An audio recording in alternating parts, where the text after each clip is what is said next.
Hi, I'm Dave Messersmith with Penn State Cooperative Extension, and I'm here today with Dr. Terry Engelder. Terry Hi, is, Dave. How you doing, Terry? Professor of Geosciences here at Penn State University, and probably the leading authority on Marcellus Shale geology in Pennsylvania and the Appalachian Basin. So, Terry, thanks for joining us today. Thank you. We appreciate your time. We have a couple of topics we're going to talk with Terry about today. The first one is about frac fluid migration. I guess the chance of frac fluid migration once it enters the Marcellus reservoir. So, Terry, can you, I guess first of all, maybe take a step back and talk about the amount of frac fluid that's injected into the ground during fracking and the amount that flows back to the surface immediately after fracking or during a month after fracking? Okay, Dave, what we want to do is appreciate the very large amount of fluid enters the ground during any stage of the hydraulic fracturing process. Just to round numbers off, let's say 1 million gallons enters the ground. Of that 1 million gallons, industry says that in general about 1/3 of that will flow back, 300,000 gallons or something like that. Now the question often is raised, what happens to the other 600,000 gallons that's left in the ground? This fluid is buried at a depth of 6,000 or 7,000 feet and is separated by a number of natural barriers from surface groundwater, and those natural barriers can be characterized as both the physical properties of the rock, which includes its own natural lack of permeability, and the fact that the Earth's groundwater system layers in increasing density with depth, and it's this density stratification that really is pretty stable with time. And the fluid that's captured within the Marcellus is going to stay there for a considerable length of time because it's not going to upset that density stratification. So I guess one factor, one principle is that the frac fluid is denser than the fluid that would be above it, groundwater and other fluids.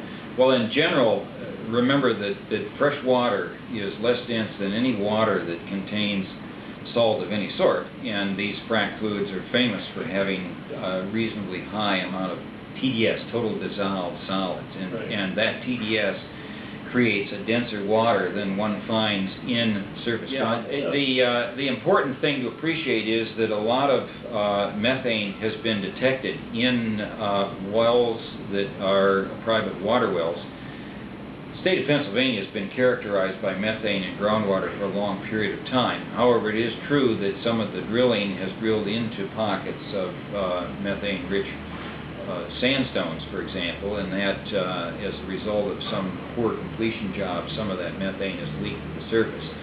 The public should really make a distinction between that methane leaking to the surface and the frac fluids themselves buried at some depth, and it's the frac fluids that we are very explicit in stating there is not a danger of that ever intercepting the water table, reaching the water table, and contaminating the water table.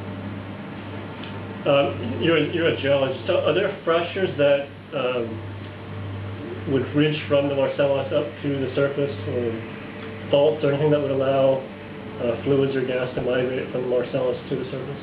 Well, the question of fracturing has come up over and over again. In fact, it is the fracturing of the Marcellus that makes it enough more permeable that allows for the production of this gas over time.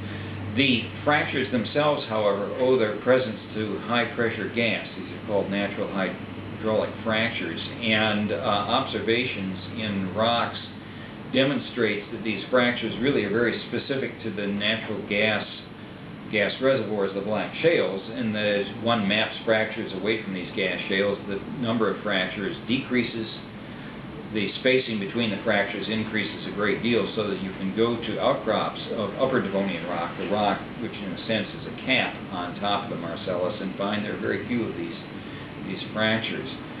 There are some instances in which faults reach considerable distance above the Marcellus. I know of very few faults that actually reach from the Marcellus all the way to the surface. There is a very nice outcrop near Towanda, for example, that has a small fault in it that is internal to the unit. That fault does not make it down to the Marcellus, to the best of my knowledge. There are other examples of local faults themselves that don't reach all the way down to the Marcellus, so that completely through-going faults from the Marcellus up to people's groundwater, for example, to the best of my knowledge, doesn't exist. Okay, well, Terry, thank you for the information and your expertise today. And be sure to join us again for the next clip with Dr. Terry Engelder. Thank you.